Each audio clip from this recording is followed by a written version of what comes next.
Welcome to the Terri Talks. I'm your host, Terri Brown, and I'll be talking on Tuesdays with real people about real challenges and solutions in real estate investing.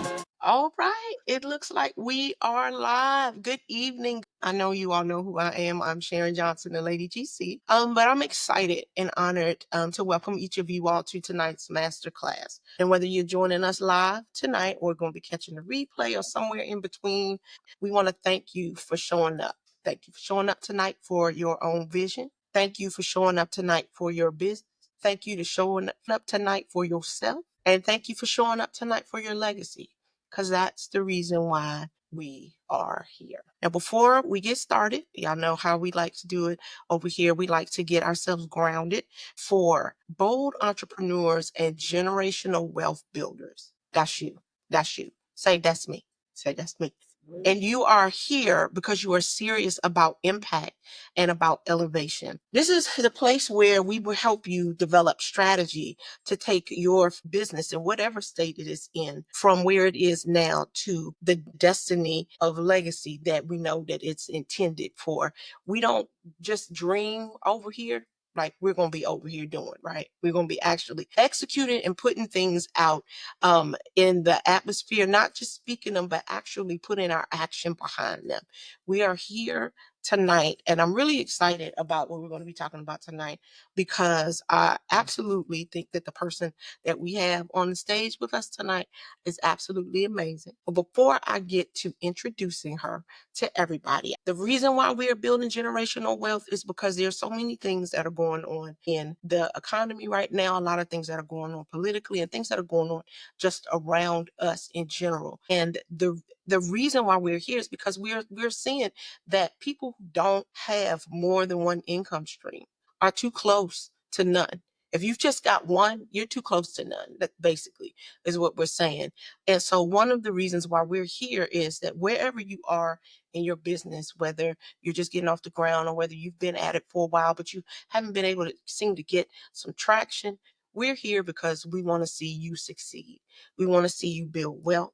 And we want to see you leave a legacy for your children's children. That is what the Bible says. And you all know that we are faith-based over here.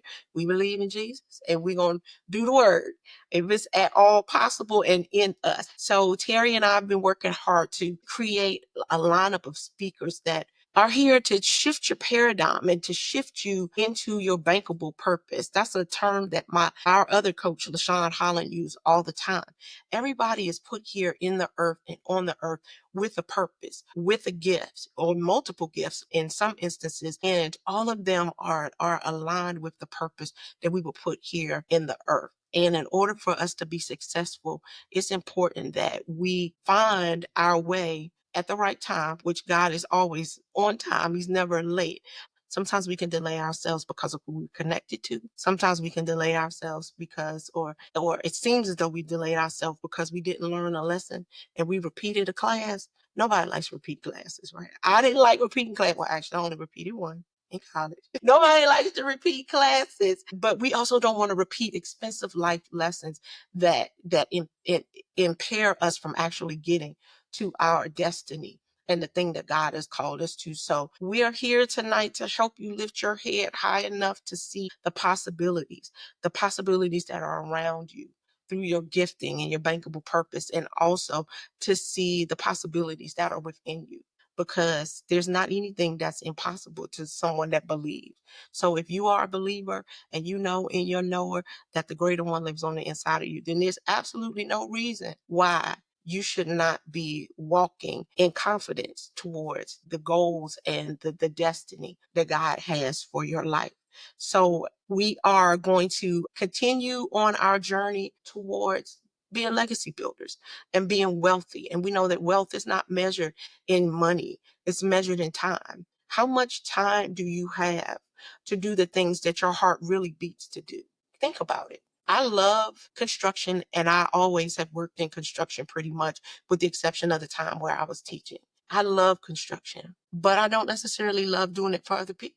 I like doing it for myself. Let's be honest, right? So in my walking towards my purpose, I've had to take some pit stops and learn, and that's all right. It's good to learn from other people. But then there's a time when you want to just step fully into your purpose and have the freedom to pursue the thing that's on the inside of you that your heart really beats to do.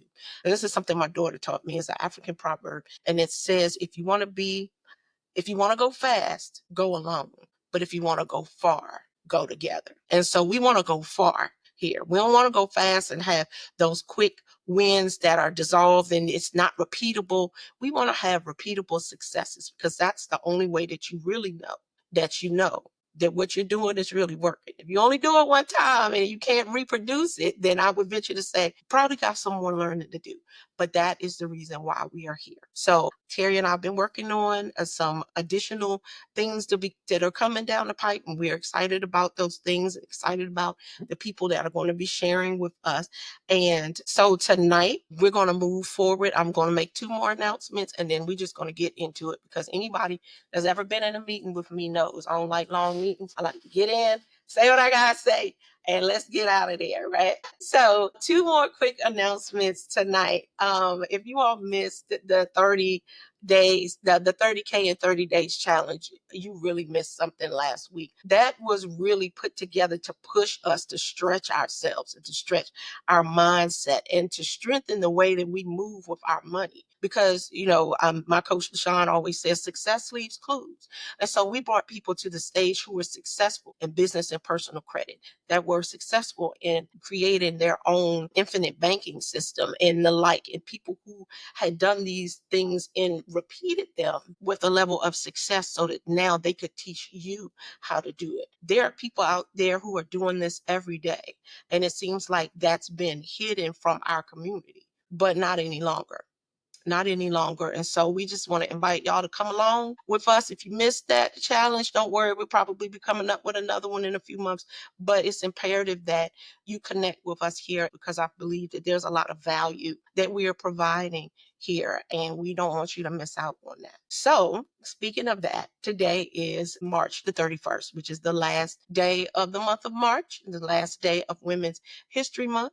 And you all know that last month and this month we ran the $47 special. After today, the price is going to be increasing to $77 a month. Now, we accidentally left the BOGO up the last time. Not sure if it's still up, but today is absolutely the last day. And we hope, let's just say this, we hope that you all are tapping into that. If you've got friends, got family members, people that you don't want to leave out in the cold as this movement is going on, because listen, there is a shift that's going on in the economy. There's a wealth transfer that's going on, and a lot of people think that in recessions that everybody is just downtrodden. No, not at all. Money is actually a currency, and it flows. Now, just because it's flowing through your hands into somebody else's hands doesn't mean it's not flowing, but you need to find a way to be able to capture it when it's flowing through your hands. Billionaires are made in recessions. I'll say that again. Billionaires are made in recessions, and you can be one. It's really that simple. The sons of Issachar discern the times and the seasons. You can look and you can read the tea leaves or whatever it is you want to say. But if you are tapped into what's going on here, there's not any reason why you should miss what is going on, and be in position to be able to receive, to capture, to hold, to grow a piece of what's going on in this wealth transfer. So we want to encourage you tonight, sign up. I'll talk to Terri. I don't know how many people are in here. Got somebody that at the last minute decided that they want to join, but tonight at midnight, pretty much the $47 is going away. We'll be going up to $77, but never fear, because the amount of value that you're going to be receiving is well beyond $77 a month. So that is that. That is all I have on that. Our April master classes are going to be powerful, so stay close to the calendar, because we are going to be bringing even more high-level strategy and expert guests and people who are walking in excellence. And speaking of excellence, tonight it is my absolute honor to introduce our guest tonight. Extraordinaire. I'm going to say that. She probably don't want me to say that. So toasty is warm in here. Y'all don't pay no attention to how I'm glistening, okay? I'm just being myself tonight. Pamela Harrigan-Young. I'm sorry, I don't know what's going on with me. She is an attorney and CPA, y'all. Y'all talk about brains on fleek, right? She's gonna shake her head and be like, no, no, no. Listen, I had 2 degrees, but they both were engineering. I dare not have been an engineer and an attorney. I think I wanted to do it at one point in time, but I think my better sense settled on me and I decided that it wasn't something that I was going to be able to do. But she hails here from Greensboro, North Carolina. She is an alumna of the great, the illustrious North Carolina Agricultural and Technical State University, Aggie Pride. And she is also my soror and a member of Delta Sigma Theta Sorority Incorporated. Those devastating divas, those ladies that's out there getting stuff done. We ain't gonna talk about that right now. So I'm very happy to bring Pam to the stage tonight. She does bring a rare blend of legal and financial and business expertise, and it's all rooted in her commitment to empowering others, right? To give you the knowledge to thrive. One of the reasons that a lot of our businesses don't do well is because we might be talented and gifted in the thing, but we don't know how to operate a business. We don't know how to set up structure. We don't know how to set up systems that set us free to be able to go and work on the business and not in the business. So she is highly credentialed, but also very committed to serving and equipping other people like you, like me. So if you have not gotten your pens, your paper, or whatever it is you're going to use to take notes tonight, pencils, crayons, markers, smoke signals. I don't know what you're going to use to take your notes tonight, but I want to encourage you to get something because we're getting ready to get into it and we're getting ready to get into the meat of all things legal with regard to business. And so she's going to share some things that are going to position you to move smarter, protect your assets, and elevate your business with clarity and confidence. So let's give our guest, attorney Pamela Harrigan-Young, a warm welcome. Thank you. All right. So I did all of that talking. Girl, I did all of that talking, but I do want to thank you again for agreeing to join us tonight. It is really is I'm honored, that I met you all through your mom when I was being initiated into the sorority. And your mom was absolutely a gem, one of my absolute favorite older sorors that were responsible for bringing us into the bond of the sorority, and her impact with our particular group of intake members was I mean, even still today, everybody knows, and everybody loved her. And so we're so grateful that you're with us tonight, and we're grateful for the memory of your mom, who was an amazing, amazing woman. Thank you. Thank you. Yes, yes. So we're gonna go ahead and get started because child, I talk a lot. Okay. Y'all know I'm not Terry. Y'all have never seen me like this before, but this is Well, Sharon. Like, okay, this is me, it's all good. unfettered. So y'all deal with it. So I'm going to give you an opportunity to introduce yourself to the people and to give us a little bit of information about your background and how you got involved with both accounting and law. Because, like I said, a woman whose mind thinks like that is a boss. So I'm going to yield the floor to you and let you go.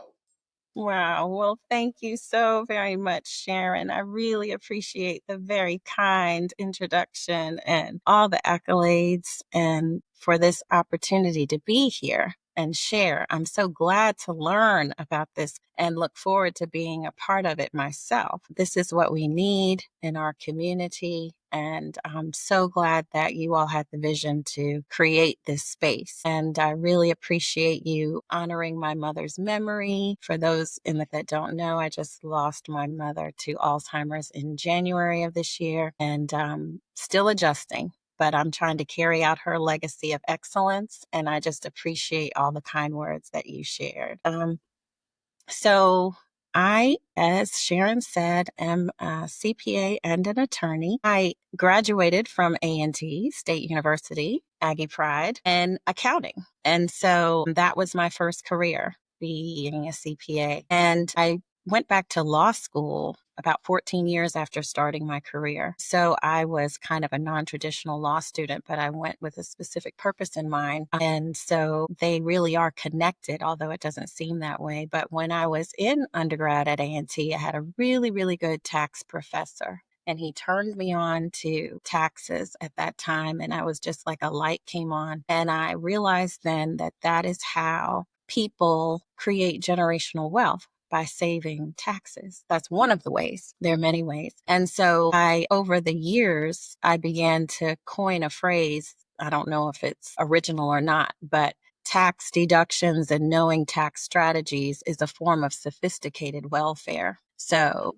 I call it that because it's what the wealthy use to get money from the government by not paying taxes. So, and these are kinds of strategies and information that's not always available in our communities. So I could see it then, but I wasn't quite understanding how going to law school later would benefit me. So once I worked in my career, I realized, oh, okay, I need to get a law degree. Someone advised me to go down this path, and I'm very grateful. It was another soror, and I'm so very grateful to her for telling me to go down this path, which was nowhere in my radar. But I'm so glad I did.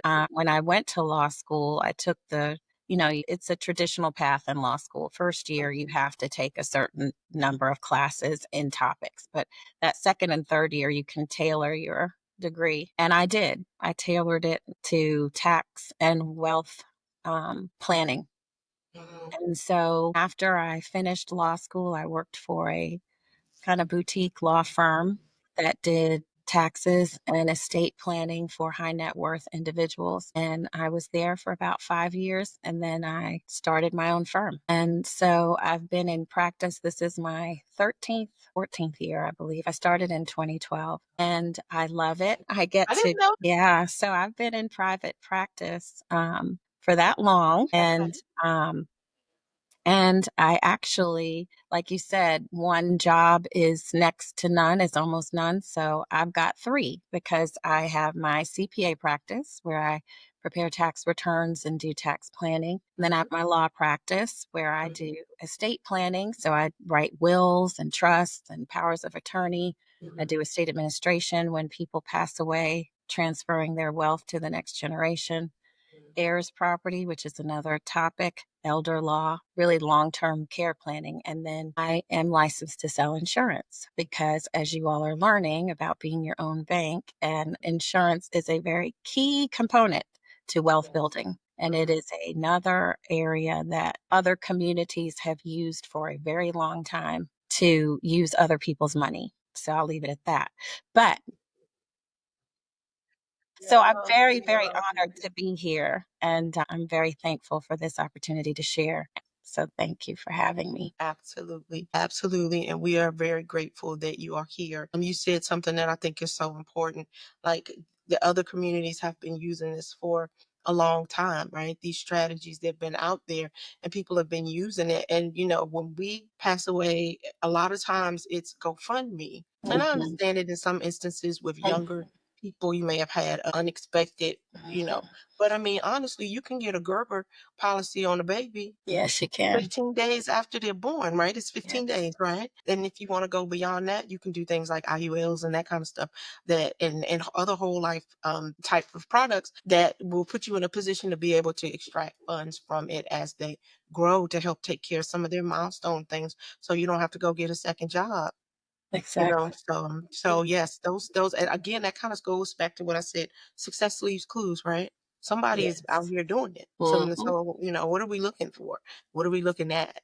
And I think that that's really important. So I'm going to we're gonna go ahead and get into this because I'm really excited about the things that we're going to be sharing about. So we're gonna be talking about all things legal. So if you had to say that there were two to three things that you see that's most common that entrepreneurs face in terms of tax and legal issues when starting a business. If you had to give me like bullet points on them, what would that be? Okay. So, when people start a business, they usually are going to pick what type of business they're going to be, whether they're going to be a sole proprietorship, LLC, S corporation, partnership, C corporation, and um, typically they don't know which one they should choose. So that's an issue. Or they get the advice, but it's not comprehensive advice. So somebody tells them what they should be, and they go ahead and just say, okay, well, I'll just create that structure. And it may not be the best structure for them. So that's number one. That's a critical thing. Number two, they don't necessarily set themselves up for proper tax compliance, which can be a big problem. And then number three, there's not really succession planning for figuring out what's going to happen at the end, when I'm ready to get out of this business that I've started. So I would say those are kind of the big 3 bullet points. You said entity structuring and then tax compliance and then succession planning. That is actually kind of where I wanted to start. So let's talk about entity structure. So we know that most people have the LLC. You mentioned the LLC, the S-Corp, and the C-Corp, and then there's the sole proprietorship. What are some of the key factors that a business owner really needs to consider when choosing between the different business entities? If there were to be a lawsuit, so all of your personal assets are at risk. It depends on what type of business you're starting. So a sole proprietorship could be something to consider. And of course, there are tax implications to being a sole proprietor as well. And we'll talk about that. The LLC structure is very, very common these days, and it's very, very flexible. Because starting an LLC, now you're talking about going to your Secretary of State and your state of residence and actually registering your business and paying a fee. Application that you have to do to have your business recognized like you would with an LLC or any of the other structures.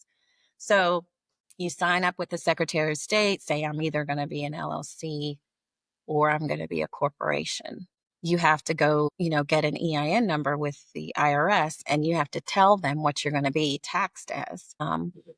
And then there's the partnership entity structure as well. And so you want to think about all those entity structures and the tax implications related to them. And if you are a partnership or a sole proprietorship, you're going to have to pay self-employment taxes through that entity. So that's on top of your regular tax rate that you pay, because all of us, I believe at some point, have been W-2 employees, and we know about FICA and withholding.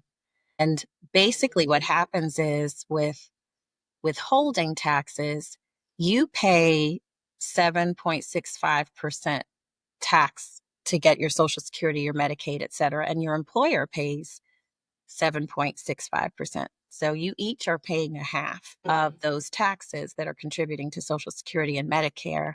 But what happens when you're self-employed is you pay both halves of those. So you're paying 15.3% in self-employment taxes. And that can be significant on top of your regular tax rate based on your other income.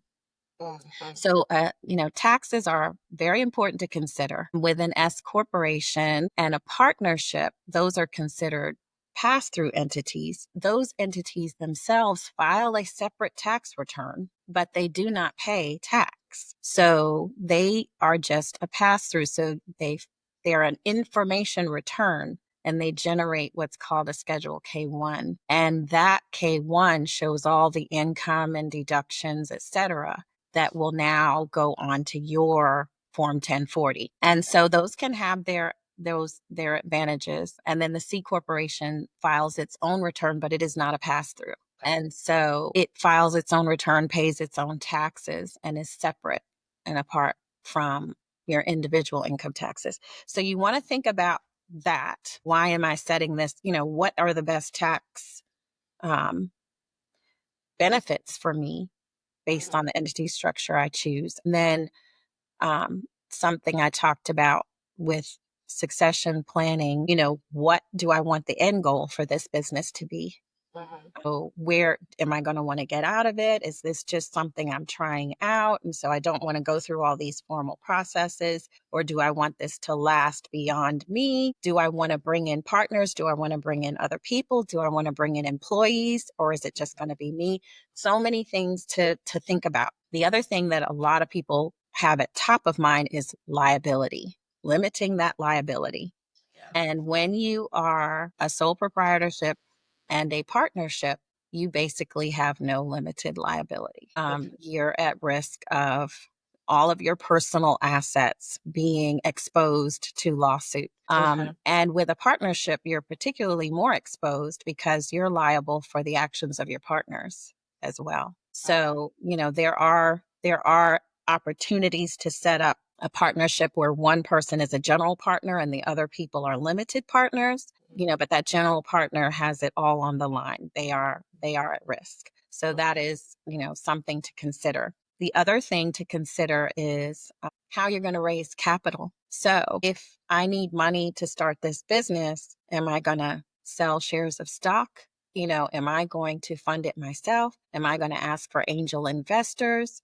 What will those people be looking for? So those are the types of things you want to think about. In addition to, I'll say one more thing, how you're going to transfer interest in this company. So if you want to add people to the company and give them the opportunity for ownership, is it better to have stock so that they can have ownership in this company? Are we envisioning something very large that will go public? And so the general public will be able to purchase shares. So those are the kinds of things to think about, whether you're small or, you have big goals, for a major operation. Definitely. That's absolutely, you were spot on with that. I know those were some of the things that I really had to consider. And unfortunately, at the time when I set up the business that I have now, I really just kind of leaned into what I already knew, as opposed to, well, actually I lost my CPA, number one. And then I really didn't have an attorney that I really trusted at that particular time to lean into with that. But yes, those are absolutely definitely very important things to consider. And thank you for going ahead and touching on the pass through taxation, because a lot of people don't realize how that works. They just send their stuff off and just get it done. And as long as they're getting money back at the end, and they don't have to pay a lot, they don't really think about that, or how that affects them and affects their bottom line tax wise. So beyond the tax considerations though, so I know that there are legal requirements for starting businesses, but how can we make sure that when we get started setting up our business, that we are in compliance from the beginning, not just with the taxes, but even like with setting up our entities? And I know we're going to kind of talk more from a North Carolina lens, because we're both here in North Carolina. I'm sure that what in you sharing that there's going to be like this thread of commonality that goes for all businesses and just about all states. So how do you see that in terms of compliance, being compliant from the onset? Well, I definitely want to make sure I mention just one more aspect of taxes, and that's sales taxes if you're going to have a retail business, because some people have service businesses, some have retail businesses. And when you're selling products, there's always going to be a sales tax implication. And, you need to set that up and make sure you're compliant in every state where you're going to be selling your products. So that's important. But other compliance issues are making sure you're filing with your Secretary of State. That's very important. Like I mentioned, any entity structure you choose other than a sole proprietorship, you need to file with the Secretary of State. And typically, like for North Carolina, you tell them you're going to be an LLC or corporation. They're not going to really ask you, but you have to tell them whether you're going to be an LLC or a corporation, and then you drill down as to what type of entity with the IRS. Okay, whether that's going to be a partnership, a S corporation, even a nonprofit. So typically, Secretary of State's offices ask you to register your business and pay an annual filing fee. And in North Carolina, it's $200. And so you kind of, just let them know where your business is located, who the officers are, or the members are, and you just keep that up to date every year. And if you do not, they give you some grace period in filing. But if you're not keeping up with that, you could be administratively dissolved as an organization. And that's really critical, because if for some reason there were a lawsuit, then if you had set up limited liability structure and then your structure is administratively dissolved by the Secretary of State, then you lose that liability protection. So that is an area of compliance that really doesn't have anything to do with taxes, but is very important. And then another area of compliance that people don't really think of as compliance but I have to say it, it's accounting. It's both No, income and say expense. it. Say it. It's the truth. It did. I cannot tell you how many people come to me with no formal accounting system. And it is very difficult because, like you said, you're starting your business. And if you're not starting your business to be an accountant, that is the last thing you want to do. It's very time consuming, and it is not what you are gifted or called to do. But you really cannot make your business successful without knowing what money is coming in, what money is going out, That's what right. cash flow is available for you to be able to make business decisions and investments that you want to make. So having an accounting system is critical. And even if you're just starting out, even if you're just using Excel, just put all your expenses down Yeah. and all your income as it comes in. That's really, really important because, you could have a bunch of receipts, but I tell people, okay, if you're going to have receipts, please copy them on a copy machine or take a picture of them on your phone because receipts fade. And Yes. so you might look two weeks later and they look a little faded, but definitely 2 months later, it's like, I can't even see what's on this receipt, what I paid for or anything like that. So, when you use software like QuickBooks, which is, the one I use and I recommend, they have an online version and a desktop version. They have an app. So you can be on your phone and you could take a picture of a receipt right then and there. It's capturing that information because as we're business owners and we're moving around and we're doing things, it's like you don't even remember. I went and bought a ream of paper. I went and brought ink for my printer. And, I put it on my Walmart receipt with all my groceries. And so now you got to split out, my personal versus my business expenses. So, having an accounting system that helps you track those is very, very important. So that compliance is key. I'm always going to go back to taxes because that's my wheelhouse, but I can't forget estimated payments and mileage. And we could talk about that some, but if you are a sole proprietor or an LLC that's being taxed as a disregarded entity, it's going to be critical that you decide, you kind of have a gauge of how much income you're going to be bringing in and how many deductions you're going to be able to take so you can determine how to pay in your taxes. Because as a sole proprietor or a disregarded entity, you don't get a W-2. So you don't pay taxes as you go along, like the rest of the world who has a W-2 job where they get FICA taxes taken out. You get the privilege of waiting. So you get all this income coming in, but it is not all yours. And so we start to spend it all and then it's tax time and it's like, what? And so now, and that money's gone.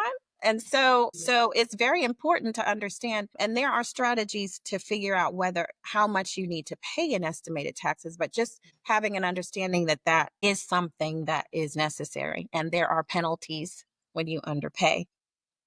So having those estimated taxes is critical. That's a form of compliance. And then mileage is a form of compliance. When you're in a service business or even a retail business, any type of business, if you're traveling, going back and forth, doing whatever you need to do for business, meeting clients, you need to keep track of your mileage and it needs to be in real time because that's another thing that gets away from you really, really quickly. And, there are rules about what mileage is deductible. But one thing that's critical is to use an app if you can, or, a hand written mileage log, a little notebook in your car. They have them.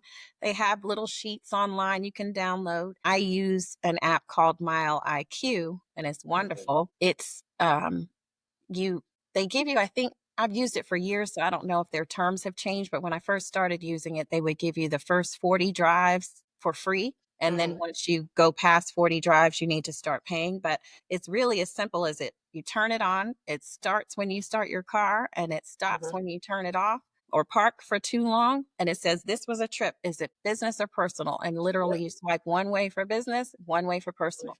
And you can go back in at the end of the day and type in I went to X location to see Y and talk about Z related to business. And that's what it can spit out a report for you every month. But Yes. those, I could tell you from personal experience, it is difficult to recreate that mileage after a period of time, Yes. and it doesn't take long to forget what you were traveling for. Yes. Very true. Those are some of the areas of compliance that come to my mind. I used to use TaxBot, and I don't know what happened. Oh, yes, yes, It, yes. but I think it became Hurdler. It did. Yeah, It so did. I've been using Hurdler, and the thing that I like about Hurdler is that it's always running in the background. For some reason, when I had TaxBot, it would just shut down, and I'd get shut out. And then I was struggling with tracking my mileage. But this Hurdler runs in the background for me. And when I tell you that it gives me the little notification says you just finished the drive, and I can go ahead and do my swiping. And it also gives me the option because I have a couple of businesses to be able to say what I use this for. Like, I'm a worship leader. So when I'm doing things for the church, if I do like a church trip, I can swipe that over to that. And I'm Mhm. doing Christmas stuff during the season where we're doing Christmas trees and stuff like that and making a bunch of runs. You're going to see a bunch of runs to Hobby Lobby and a whole bunch of runs to Michael's and stuff like that. And then to specific people's homes. Yeah, and it's been invaluable, right? Really, I've started back using it in the last year, and it's just really made my life so much easier. I'm so glad you mentioned that because, yes, TaxBot is out there. I'm very aware of that. And they did sell their business to Hurdler. And I just had been using Miley IQ and I haven't switched, but that is one that I would definitely consider. Yes, yes. I really like that one already. Like 45 minutes, but we're just gonna keep going because Okay. this is good. So we talked about the tax implications. We talked about beyond the tax implications. What are some of the things that business people can do to make sure that they are in compliance? But one of the things that I think that gets caught up and gets missing, and I found out when I was starting to go for certifications that there was a certain element of things that I was missing. And it was a lot of times we don't do this, but it's operating agreements, Oh, bylaws, and other mhm. foundational documents that are so important for our businesses. And basically what it does is it puts some teeth to what we filed at the Secretary of State. But can you talk to that just a little bit about the importance of having those foundational documents Yes, in your yes, business? certainly. So, yes, the operating agreement, even a business plan is critical. Yes. And, most people know that if you want to get loans, you really are going to have a business plan. But in terms of, and like you said, applying for other certifications, the bylaws are critical and operating agreements. Basically, when you sign up at the Secretary of State website, you don't really have to have much. It's No. just a kind of, just a little, I'm here, I exist, and here's where you can find me. But you really do need to create the operating agreement, even if it's just you, to say, this is how this business will be conducted. Excuse me, this is how I'll be paid.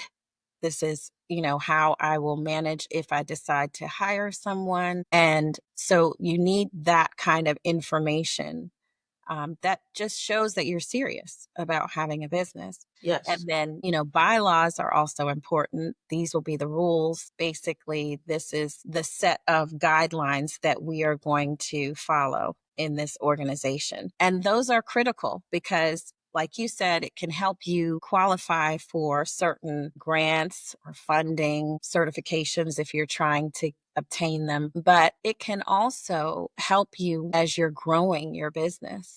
This is the business plan can have a plan for growth, but then the bylaws can say, okay, this is going to be the responsibilities of the officers in this company, and this is how we're going to handle situations if we want to make certain investments in this business or in certain equipment or whatever the case may be. You want to have the structures outlined, and they can change. They can change over time. They can be amended and updated, but it's a way of kind of looking at your business and kind of deciding what direction it's going to go every so often, at least once a year, to take a look at them and see if anything needs to be changed or updated as you learn and grow and gain experience in your area. Yes, it is very true. And I will be honest, I'll confess time. I did not have an operating agreement initially because I was, it was really just me because of being a general contractor. I wasn't hiring employees. I was hiring subcontractors to do the work. In doing that, I didn't really see like the need for it. And then one time I went to go get certified to be a historically underutilized business with the state, and they asked for all of that. And I said, be right back. Listen, I'm transparent. I'm Come on. transparent. Yes, yes, I know.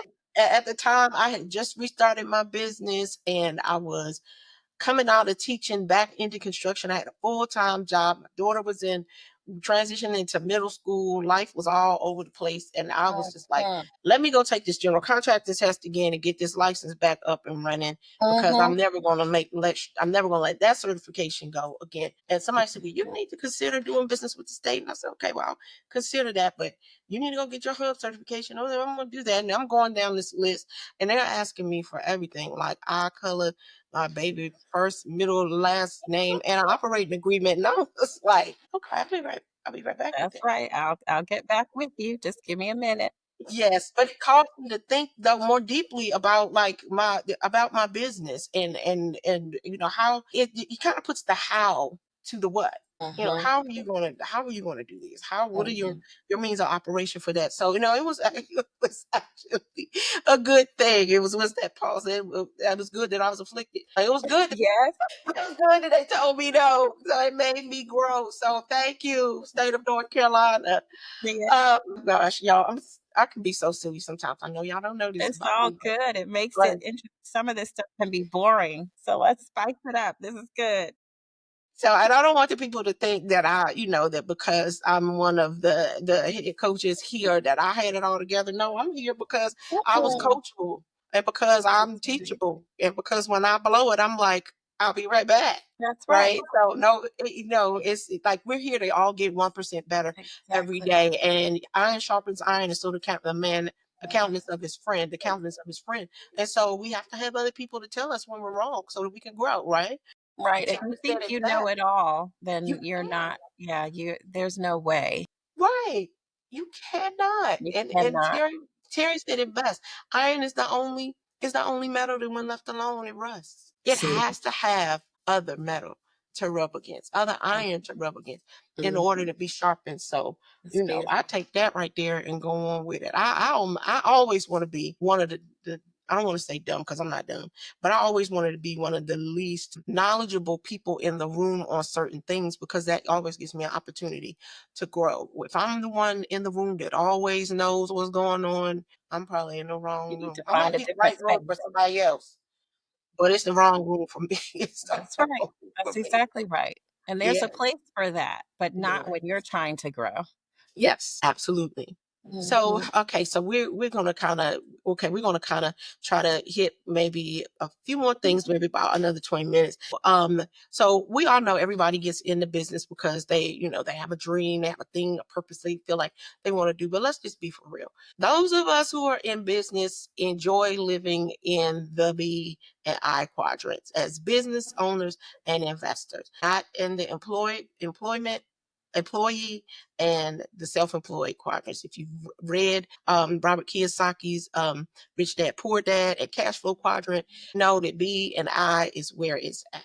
And there have been Mhm. some people who recently said that yes, I get great advantages with taxes in business because I take advantage of the strategies and the loopholes for that. So that's one of the reasons why we're in business because it allows us to be able to live in a way and have freedom and be able to produce and to become producers and to provide for other people so they'll have a means of being able to provide for their families. But by the same token, it provides us with some things that we can leverage so that we're not drowning in taxes like the people that are in the E quadrant. So Mhm. in that, so let's talk real quickly about effective like tax strategies and what are some things that business owners can do legally to reduce their taxable income while maintaining their compliance, like with tax laws. Like, we don't want to be doing nothing fishy. We don't do greasy business over here. No. We don't do that. But there are strategies and there are things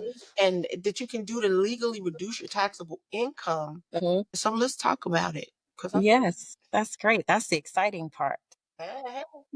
The deductions that are available. And of course, the entity structure that you choose, you always go back to that. There are reasons to choose those structures. There are deductions that are available in different entity structures. One of the most common structure people choose is the LLC, the disregarded entity. So let's talk about that because you're taxed as though you're a sole proprietorship, but you have limited liability, unlike a sole proprietorship. So that's one advantage. And there are a lot of deductions available to the traditional self-employed person. One that we just talked about is mileage. That's really important. You can, get a great deal of deductions if you keep track of the mileage. And as you said, I want to make a point here at the beginning.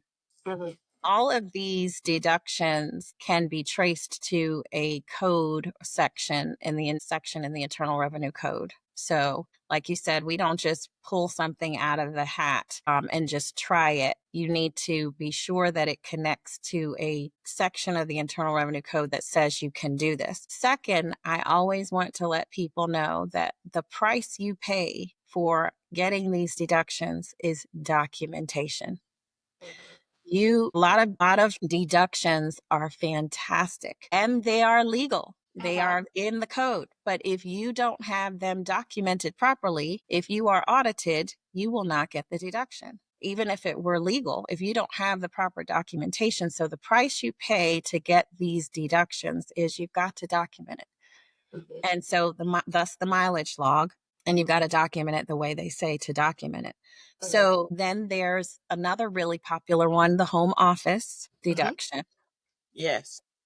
And that's really critical since COVID, because a lot of people are working from home now. And so that is really important. You can deduct, there are two ways you can deduct home office expenses. One is a safe harbor rule, where you get a certain percentage of the square footage. So say your square footage is 300 square feet, and I think it's 5%. And so the maximum deduction is like $1,500. So that's a safe harbor where you don't have to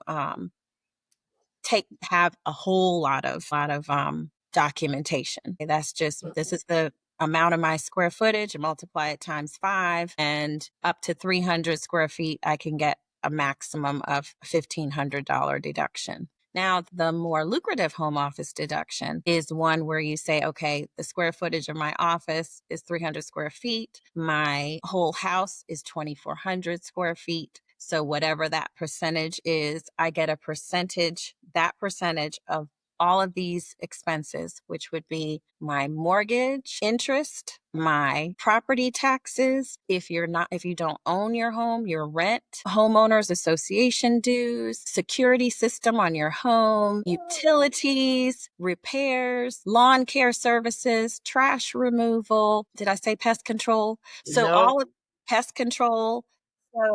So all of the things that you normally take care of in your house, you get to deduct a percentage of those things. But again, documentation. So you have to know, how much do I pay in utilities each year? How much do I pay in pest control, security, internet, telephone, all those kinds of things. So you get a percentage. So if you don't want to take the shortcut of the safe harbor, then you're going to have to keep track of all that. Now, the other key to a home office deduction is you've got to have exclusive use of that space.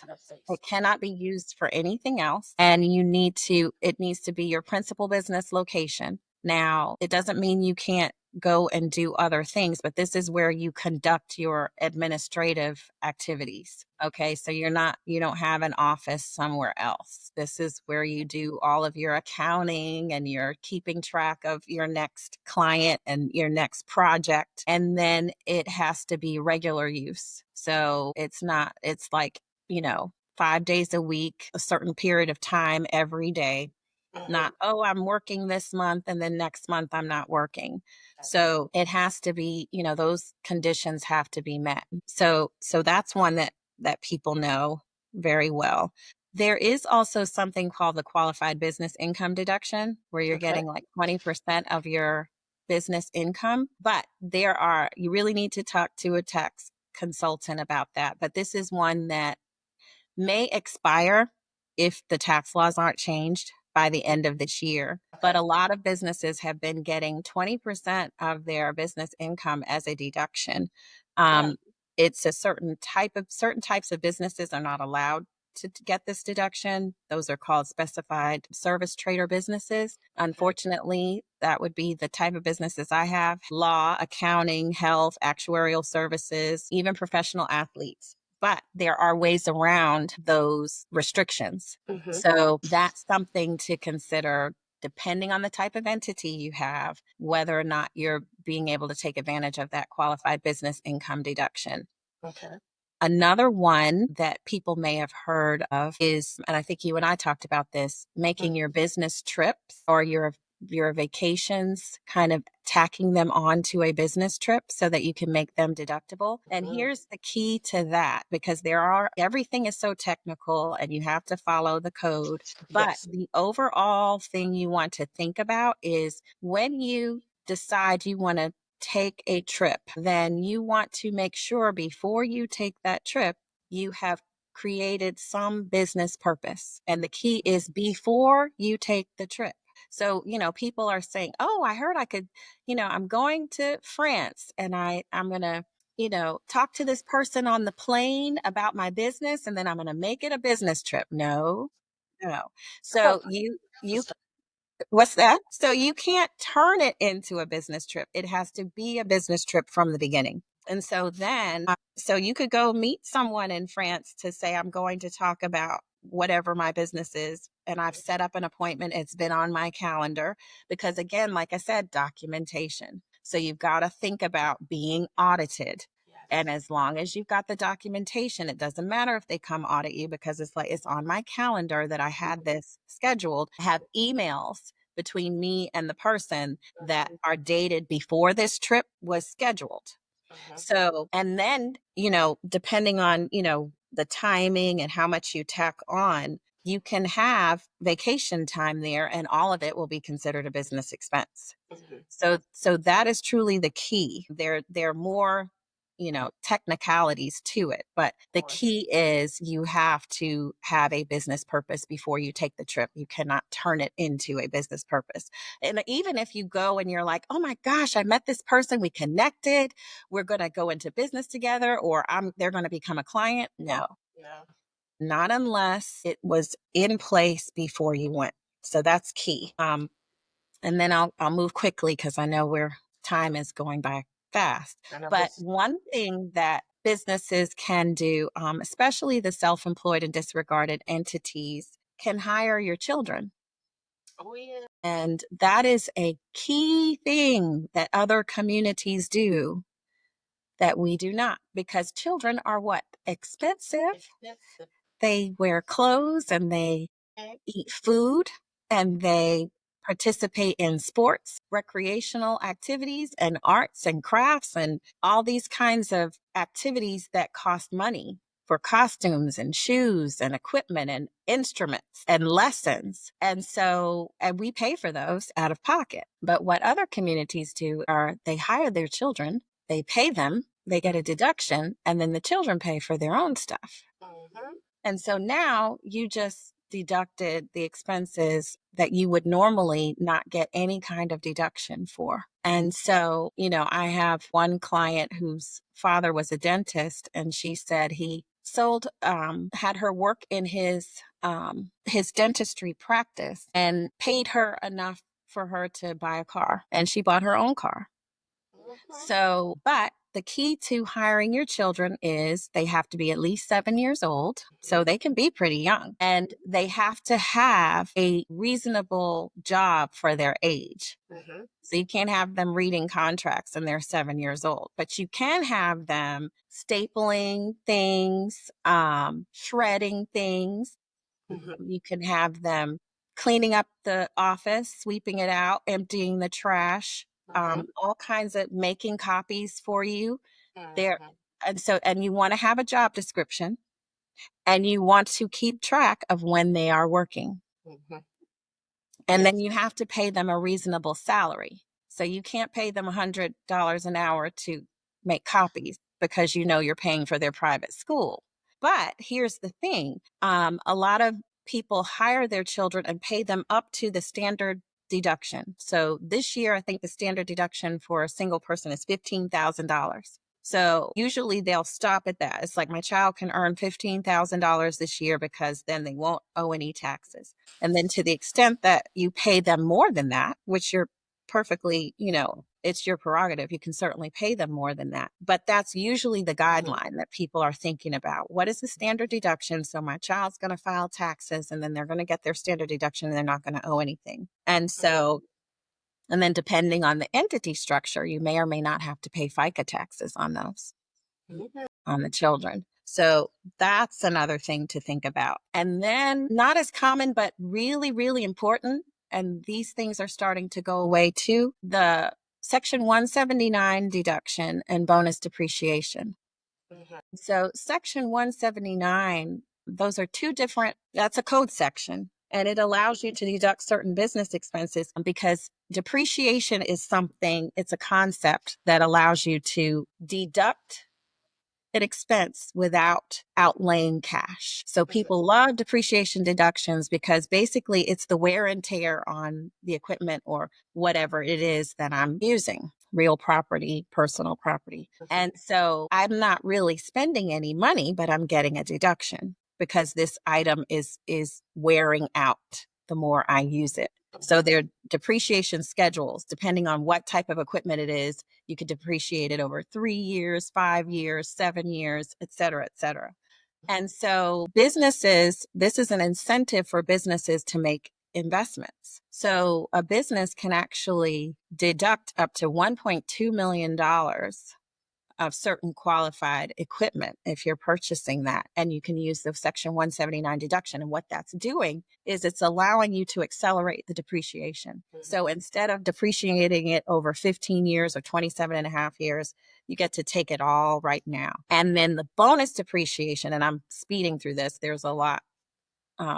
Like I said, all of these require some technical analysis. So don't just go out there and say, oh, I'm going to take the 179 deduction. No, but these deductions are available.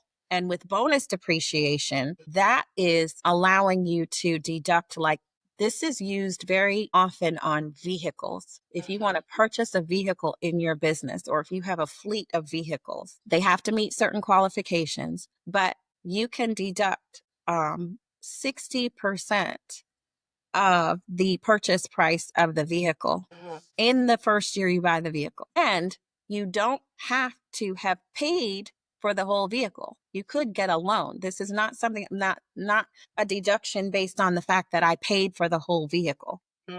Is it, however you purchased it, if it meets the qualifications, because it's a qualified vehicle, has to have a certain weight, depending on what type of vehicle it is. And it does not have to be new.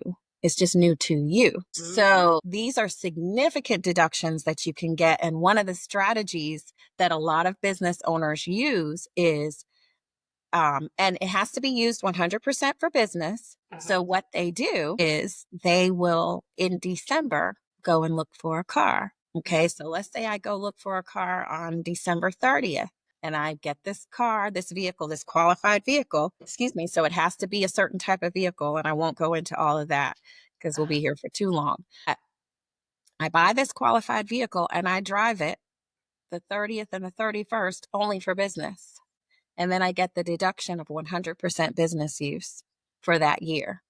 And now you have to, the next year, if you're going to take any additional deductions, because you haven't taken the full 100%, you've only taken 60, it's going to be based on business use. So if it's not 100% business use, you're not going to get 100%. But for that year, you just got 60% of the purchase price at 100% deducted for a vehicle you purchased for business, just because you bought it in December and you used it, because a lot of people don't use a vehicle 100% for business. That's a little trick. It's like I used it 100%, even though I drove it 2 days in that year. But those 2 days, it was 100%. So these are the strategies that people use, they employ. There are others, but those are some of the main ones that come to mind that I think people could really take advantage of. Okay. Well, that one right there, the last one you were talking about, now I fully understand why people go and buy a pickup truck on December 30th. Yes. Okay. All right. Then looks like we're And the gonna buy. construction business, you see it all the time. That's exactly what they're doing. Truly love it. Oh my goodness. Like it's just so much more information like that we could just delve into and just roll around in, because this just the richness of the tax code and how it is set up for the business owner and the investor, and Mhm. how that allows you to keep your money even if you too. I remember when I was married, I was the business owner and my husband at the time was working and he was making all of this money and he was like sweating. And then we go get our taxes done and he'd be like, and I said, I told you those deductions that we had, and we had an excellent. Annie Nelson Davis was our Oh, accountant, and she was, listen, the IRS did not want to fool with her. They did not. She was staying flat footed with them and go all toe to right. toe and win. She was that Okay. girl. She really was. And she's no longer, unfortunately, she's no longer with us. But, Oh, having a tax preparer and somebody that was so well versed, she really kept us in a really good place. And it kept, you paying eight, nine, $10,000 a year in taxes, and you getting back maybe about 70 or 80% of that, because your wife has a business and she's capitalizing on all this mileage and et cetera, et cetera. And I was doing construction for people in Summerfield, like that. You live in Summerfield, that ain't nowhere near the heart of Greensboro. I mean, it's that's right. contiguous to it, but it ain't. That's a 4-minute drive just to That's get. right. That's in right, in Greensboro, but still Exactly. like almost an hour away. Yes. It seems like it, right? It really did. And then if you're going out there every day, multiple times a day, making trips, because it never turns out the way you want to. You always got to go to Lowe's, always got to go to Home Depot, you always got to go pick up something else. And we put so many miles on that RAM, along with other things that we were able to deduct, like our giving and all of that kind of stuff. And so we were always in a really good position when it came to tax time. And so there's so much more to this. I really wish that we had time to talk about more. And really, probably what we'll do is maybe Terri and I'll talk about bringing you back and kind of like maybe doing a round table with you and a couple other people, because Mhm. there's just so much information that can be extracted from like your years of experience. And then, it's going to be interesting to see too, how are we going to be shifting strategy based on what's going on now with the tax code be changing, you know, Yes. a lot of stuff is changing now, and it is just going to require us to be on our P's and Q's and stay on our toes so we can make sure that we are getting the biggest advantage out of the tax code and protecting our businesses at the same time. But when things change, you have to change with it. Exactly. You have to change with it. So yes, ma'am. That was good to me. So let's see. We kind of talked about tax deductions and that kind of stuff. Everybody kind of knows that tax deductions. Well, I don't know. Everybody may not know. Tax Mm. deductions and tax credits, y'all. They're not the same thing. No, Deductions are nice, but credits are are real better. nice. With that credits go against what your bottom line, like after your deductions, right? And I don't necessarily know of a lot of tax credits for business owners. Are there any like off the top of your head that you could think Yeah. of? Well, the solar credits, the electronic vehicle credits, those are some of them. The energy efficient credits, I think those are expiring. But those are the kinds of credits there were, the energy efficient appliances, the solar and electronic vehicle credits are there. And of course, like you were saying, tax deductions are only benefiting you to the dollar amount based on your um, tax rate. So let's say you get $100 deduction, but your marginal tax rate is 25%. That's really only $25 of tax savings. on that $100 deduction. But if you have a $100 credit, it's going to reduce your taxes by $100, not by 25. So yes, credits are better, but they are also hard to come by. Yes, they are. Very much so. I know when I was working with the housing authority, one of the things that they were doing was that they were using new market tax credits to entice investors to invest in the work that they were doing. And the beautiful thing about that was I don't know everything about new market tax credits, but those tax credits were like over a certain amount of time and they were coming off of their bottom line. So you imagine you got a multi-million-dollar business and you're spending multiple millions of dollars a year and bringing in all this revenue, then you get like a $10 million tax credit that you can deduct over 5 years, and you can take $2 million a year. That's significant because you're taking it off your bottom line. Sophisticated welfare. It is TMB. sophisticated. Now, so and depending on your entity structure and the size of your business, like you said, you're getting $10 million credits, so you're a significant size. There's research and development credits, R&D credits. R&D credits, yeah. And those have been around and likely won't go anywhere. But those are for the larger C corporations. But there are credits out there. But like I said, they're hard to come by. And isn't that interesting that those kinds of major credits are available for the larger organizations? Where are the credits for the smaller businesses? Yeah. So They're, just think about that. Yeah.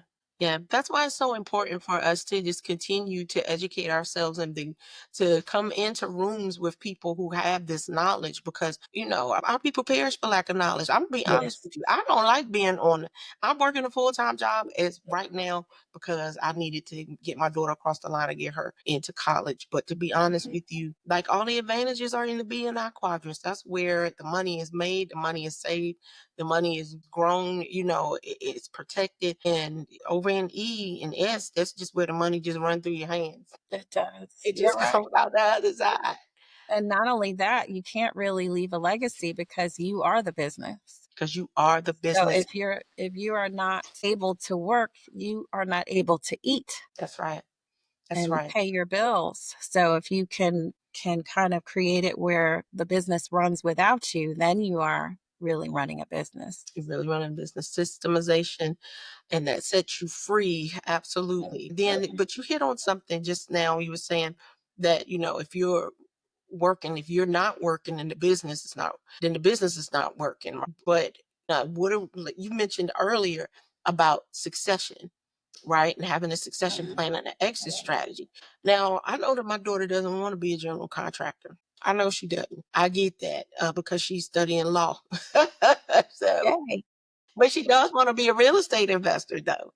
She does want to be a real estate investor. So, there's some things for me to consider there as I am continuing to build what I'm going to do with regard to selling and transference of ownership and the legal and tax implications for doing that. So, to kind of round this off, Pam, if you don't mind, can you kind of touch on high level some things that small business owners need to be considering if they are planning for tax, if they're trying to do succession planning and they need to look at the tax implications as well as the business implications for that.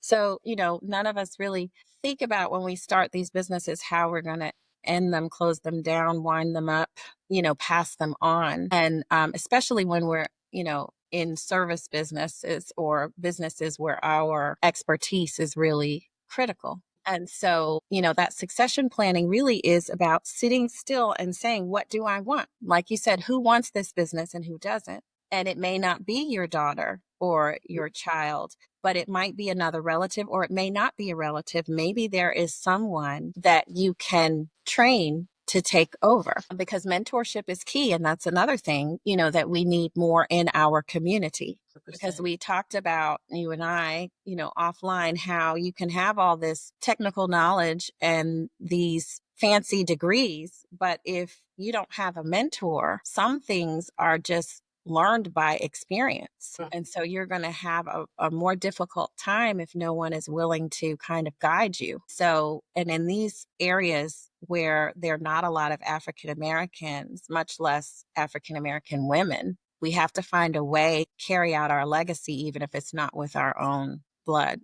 flesh and blood. Yes. So that's something to think about, like who, if anyone. And then there are, estate documents you can put into place to say, I'm going to leave this person something in my will or via trust. I'm going to set this up so that it lasts beyond me. Maybe that's when you change the entity structure and make it a C corporation, because C corporations don't die with you Mm, like the other entity structures do. mhm, They mhm, continue on without you. So that's what you want to think about.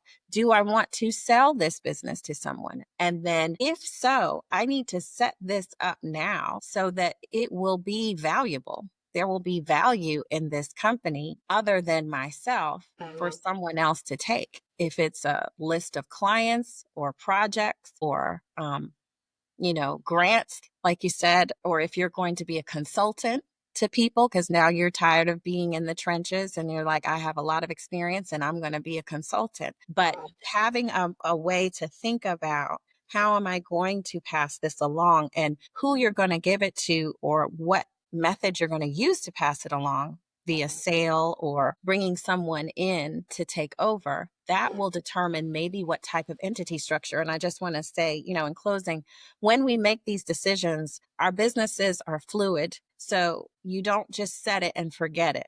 It's mm, like I might have decided to start off as a sole proprietor, and then I wanted to be an LLC. And then maybe I made enough money to now find it necessary to be an S corporation. And now maybe situations have changed, like maybe tax laws have changed, and now C corporations are taxed at much lower rates. So that's the hot entity to be mhm. if it makes sense for my business. Well, that also makes sense when you're trying to figure out how to unwind your business. And so you might need to change the entity structure so that you can unwind it in a way where you're not hit with a whole bunch of taxes if you sell it.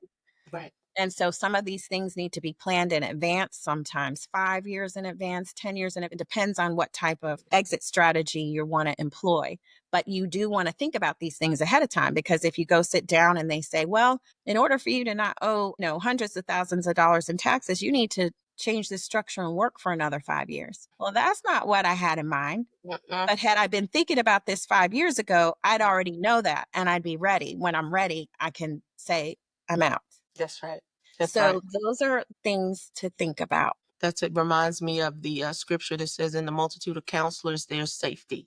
There's Safety. definitely a benefit to building your team and having, the tax person, to having maybe having more than one accountant, because, you got to have different types of accountants for different types of industries. I know I'm learning here at my full-time job that we've got great people that are great with accounting. Real estate accounting is different.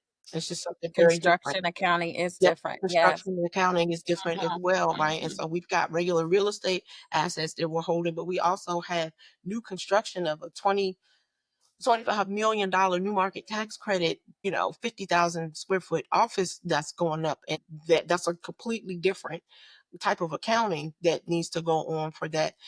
So I'm, never too old to learn, because I No, believe in never. that. But definitely looking at the succession plan, and you really can't run up on it and be like, I'm ready to go. I think now I want to wrap this up. No, buddy, you should have started winding that up about 5 years ago. So with that being said, one thing that my wonderfully beloved pastor used to say, Pastor Otis Lockett, Mm, senior, he was my pastor all while I was in mm, college. mm. That man was amazing. He said two things to me that really struck me. One was, I was working building a property for him on my birthday, and he said, "What you doing today?" And I said, "I'm about to go over to your property and check on it. Then I'm gonna leave and celebrate my birthday." He said, "What, the day your birthday? My brother's birthday is the day." I said, "Yeah, I know. We're birthday twins." And he said, "You know what, Miss Sharon? If you gotta be there at your business in order to make it run, you ain't in business." That's right. I said, "That's wasn't what I wanted to hear on my birthday. I I wanted know. to Thank hear happy birthday. Thank you. Let me shoot you $20 so you can go have lunch." But no, he just shot me the truth, right? you. He shot me the truth. He said that to me. And another thing that he said that was so profound, he always talked about his definition of success. And for us, it was, success was knowing God, what he desires for our lives, Mhm. going to our maximum potential and sowing seeds that benefit others. But the one thing that he said about success, and that was his definition of success, but he said, "Are you really successful? if you don't have a successor. Okay, could drop the mic on that. So he gave you a gift. It just wasn't the birthday gift you wanted. It wasn't wrapped up the way I wanted it. No, it's paying long-term dividends, though. It is. And so it really does. It makes me think about, the goals and the things that I have for the next 10 years. Because I'm getting ready to accelerate some things and scale some things. And in doing that, I'm going to be, rapid fire, needing to put some things together and look at things differently. And so our talk tonight really has brought some things into focus for me beyond just setting up, what I'm going to do for the rest of this year, what I'm going to do for next year, what my financial goals are, it really made me think, like, if I'm able to, well, not when I'm able to, because I am able, because I can do all things through Christ that strengthens me. But when I get to the point where I have grown things in my business and my assets to the point that I've scaled them, I'm going to be working in my mind on, scale, maybe another scale for retirement, but then also how am I going to position these so that they can be passed along? And we didn't get a chance to really talk about trust and stuff like that. And it's already almost 7:30. Like, Yeah, so we that's a been whole going other for it, so topic. they got That's a a whole lot of other content topic. to cut down. But it's just so much to talk about. So, this is really giving me something to gnaw on. And I see in the chat that Bernae said that this was awesome. And Sharice, hello. So good to see you in the chat. Haven't seen the And chat. hopefully Okay. others, they are able. Yep, yep. And so hopefully when others are able to see this, because normally we do have. All right, Jamal, thank you for chiming in. Thank you, thank you. That it will bring the same value to them, and then we can expand the conversation going forward, because these are the conversations that we need to have in our community. We have some other conversations that we need to have in our community as well. But I feel like we are in a very interesting position in this particular time. Everybody else feel like the world is falling apart around them, and then our community is somewhere talking about, where my fans at? I don't care about your fans right now. You need to get your fan knee and figure out how you can get in position so that when this wealth transfer is going on and in full swing, that you're not on the outside looking in holding fiat currency when everything has switched to something different. We're looking at the things that are going on with crypto and digital currencies and all of those types of things, and there are other asset classes that we don't really take advantage of because we're just sitting around thinking with We're tunnel vision distracted. for one thing, and we're We're distracted. distracted. We're Distracted with our distracted. phones, distracted with who said what Sexy Red did, and all of that foolishness. And really, nobody else is thinking about that. Other No. communities, they don't watch television like we do. Mm-mm.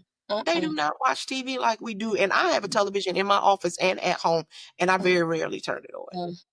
But this little demon right here, Yes. Oh, this yeah. thing right here is portable distraction. Yes, it is. And we've Yes, got to condition and train ourselves not to be distracted. If you want to get in on what's going on, this is a very powerful tool.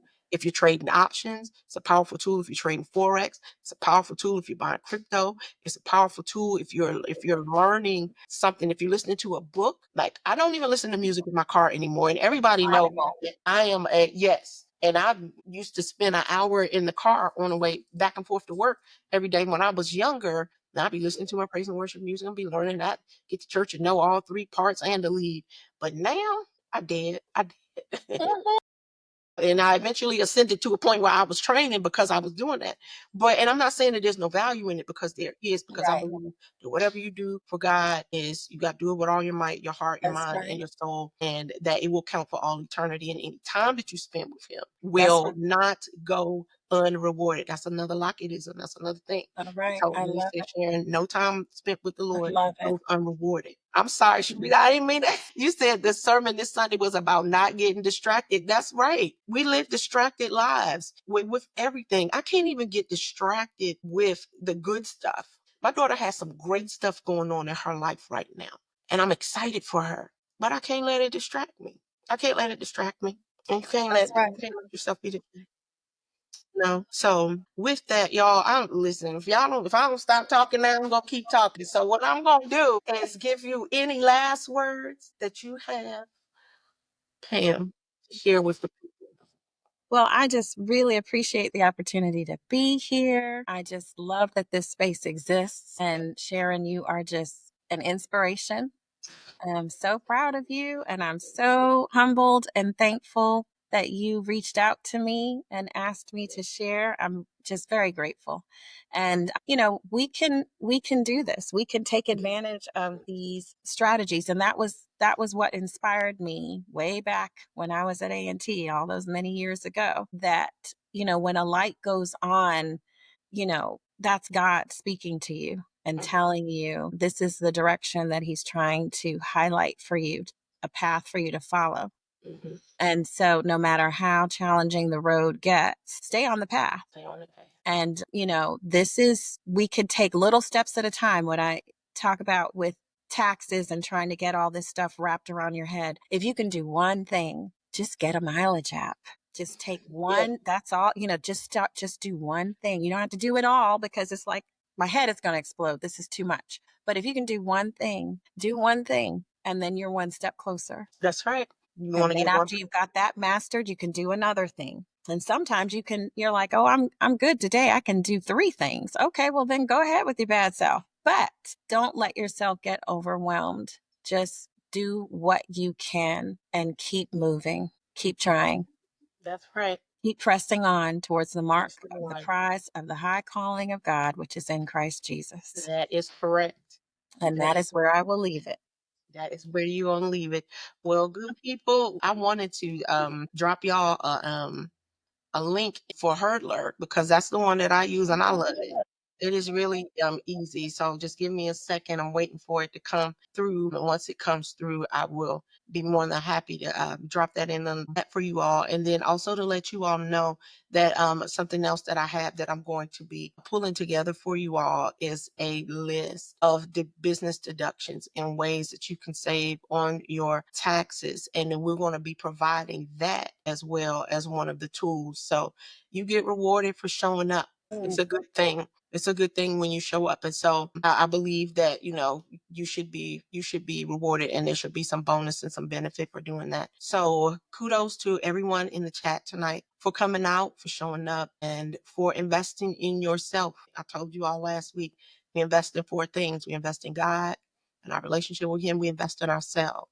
We invest in others, and we invest in things. Bernae said, where can we follow or get in touch with Miss Pamela? Okay. Let me put my email in the chat. I'm not seeing the chat, but I think I can chat. So I'm going to give you my, I'm going to give you my email addresses. Because I told you I got 3 jobs, Mon. So I have I have a law email address and a CPA email address, and they're very similar. So there we go. I don't know if you can see them. Because like I said, I think I'm on a, let's see. did I put them in there? See, I think you may have. Oh, you know what? Maybe it's the chat I'm doing with you. Yes, you just put Okay, them in the chat with me. but Yes. it says Can you put them? send Can to you see the everyone. studio chat? I'm If you trying. go up to the top and click, you can put it in the studio chat. Okay, let's see if I can. It says message everyone. Let me try. Okay, here's the chat. Okay, let's see, because it says message everyone. So I'm going to see if this will work. No, still just coming to you. Okay, hold on just a second. Let me see if I can assist with that. Let's see, studio chat. Because I can't see the studio chat. And do you see live stream chat? No, I cannot. Pamela PH law.com and then Pamela at phycpa.com. All right. Try either one of those. PHY. Aha! I think I finally got it. Lord have mercy. Technically challenged. It's okay. You did I it. judge the brilliance of a fish by its capacity to climb a tree. Everybody has different skills. There we go. Yay. Okay. So I had to press the arrow to the left, the caret to the left to get out of the chat between you and me. So at the top I had to, and now I can see the live stream chat. So now it may be in there several times. But Let's see if this goes in here. Paste, trying to paste the hyperlink. So it's not coming up. The hyperlink that I'm trying to paste in here, guys, it's not for Hurdler. Wait, here it is. Wait. Yeah. Did I do it? No. Let me see. Sharice, you're funny. I see you. Something came in. Something did come in, but I don't think that it's the right thing. I don't either. Let's see. It's very long. No, don't click on that one, you guys. Okay. Goodness. I'm not technically challenged per se, but let me see if I can delete that. Do not take this. No, I can't delete it. But don't pay any attention to that. I will put the actual hurdler link. Let me try one more time. There it is. Still not showing up. Yeah, it's showing Oh, up that's as the a wrong banner. one showing As a up. banner. It's showing up as a banner. Okay. All right, then. All right, guys. So you all have my promise. I'm going to take this and drop this over in the let me see, hurdler. I'm going to just say that it's the mileage app. And then that way it's taking it. I'm not sure. It might be the internet over here because right now, with us having had the storm, it's kind of taking its time. And it might be blocking certain things. Yeah. Yeah. So you guys have my you all have my word that I'm going to make sure that this gets in tonight. Sharice posted it. Do you see? Yes. Is that what you were thinking? To get your referral. Yes, Well, yes, not yes. just so I could get my referral, but I think that I'm not sure if this is one where you also get something as well. Okay. So yeah. Yeah, so you want to do it through the link that you send. Yeah. But you can use that one just to get information. But it is good. Hurdler is a good mileage app, most definitely. All right, it's in there, guys. All right, and so the list of deductions that is going to be coming, I'll put my hands on that, and you guys will have that have that posted by tomorrow. But again, I want to thank you, Pam, for your knowledge tonight. Y'all forgive us for our technical difficulties when it came to us using this, but we got it done, right? Thank you all for showing up again for yourselves tonight and for showing up for your legacy, for the people that are coming behind you, because they need for you to show them the way, right? They need to follow you the way that as you are following someone else who is showing you the way. And remember that success leaves clues, y'all. And if you all want to be successful, you've got to change your circle and you need to get around people who are doing the things that you want to do. Nobody listens to a broke man. So there it is. And with that, I'm going to say good night. Good night. Thank you. Yo, we could have talked for days, but because we want you to join us next Tuesday for another episode of Terri Talks, that's it for today. Talk soon.